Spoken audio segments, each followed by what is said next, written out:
สวัสดีค่ะก็กลับมาช่อง Easy Home อีกแล้วนะคะช่องอะไรง่ายๆอยู่ที่บ้านกับนุกอีกแล้วค่ะวันนี้นะคะนุกเอาสูตรโทนเนอร์ดีๆมาสำหรับคนที่เป็นสิวง่ายนะคะและมีจุดด่างดำนะคะจากสิวนะคะโทนเนอร์ตัวนี้ช่วยได้แน่นอนนะคะและที่สำคัญคนเป็นฝ้าก็ใช้ได้นะคะแต่ก่อนไปดูอย่าลืมกดไลค์กดแชร์และกด Subscribe ตอนแรกนะคะเราจะต้องเลือกกลีบกุหลาบออร์แกนิกนะคะในลักษณะอย่างนี้นะคะ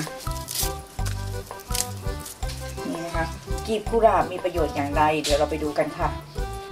ดอกกุหลาบนะคะจะเป็นดอกไม้ที่หาง่ายนะคะและปลูกง่ายด้วยค่ะแต่ดอกกุหลาบรู้หรือไม่จะอุดมไปด้วยวิตามินซีวิตามิน B วิตามิน K เคโรทีนแคลเซียมโพแทสเซียมทองแดงนะคะ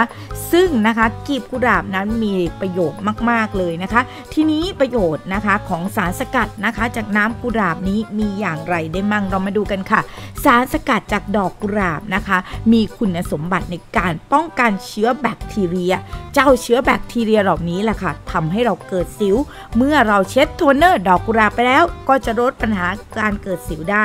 และปัญหาของการอักเสบของผิวได้ค่ะส่วนไข่นะคะที่มีรูขุมขนนะคะสูตรนี้ก็ช่วยได้ค่ะช่วยกระชับรูขุมขนมากยิ่งขึ้นค่ะช่วยเพิ่มความชุ่มชื่นให้แก่ผิวนะคะช่วยปรับสมดุลของสภาพผิวค่ะฟื้นฟูเซลล์ผิวให้แข็งแรงเป็นแอนตี้ออกซิแดนต์นะคะสามารถป้องกันการเกิดริ้วรอยและที่สำคัญนะคะ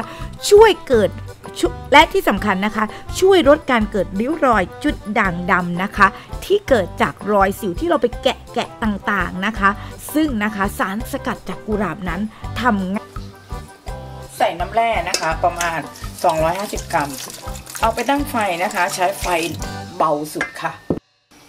ตั้งไฟกันนะคะแล้วใช้ไฟเบาสุดนะคะในการต้มนี้นะคะพอน้ำมันเปลี่ยนสีอย่างนี้เราปิดไฟนะคะเราต้มไปประมาณ 15-20 นาทีค่ะหลังจากนั้นนะคะพักให้เย็นค่ะทำขั้นตอนต่อไปกันค่ะเราก็จะกรองน้ำได้แบบนี้แล้วนะคะเห็นไหมสีสันจะสวยมากเลยนะคะหลังจากนั้นค่ะใช้เจลว่านหางจระเข้สูตรทำเองนะคะเข้มข้นผสมคอลลาเจนไปเรียบร้อยนะจ๊ะอีก1 ช้อนโต๊ะวิธีทำว่านหางจระเข้อยู่ใต้คลิปนี้นะคะคนทุกอย่างให้เข้ากันค่ะ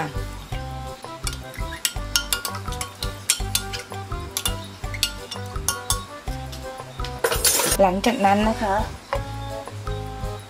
เทใส่ขวดค่ะเก็บในตู้เย็นนะคะได้ประมาณ15 วันนะคะ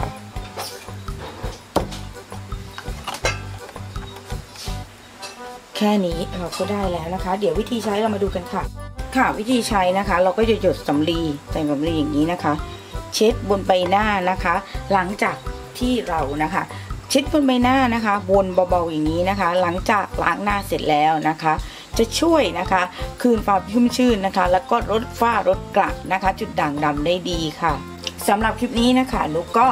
จากลาไปด้วยนะคะการ DIY นะคะโทนเนอร์เช็ดหน้านะคะแบบง่ายๆกันเลยนะคะตัวนี้นะคะช่วยความชุ่มชื่นขึ้น2 เท่าค่ะสำหรับคลิปนี้ลาไปก่อนค่ะเจอกันใหม่คลิปหน้าสวัสดีค่ะ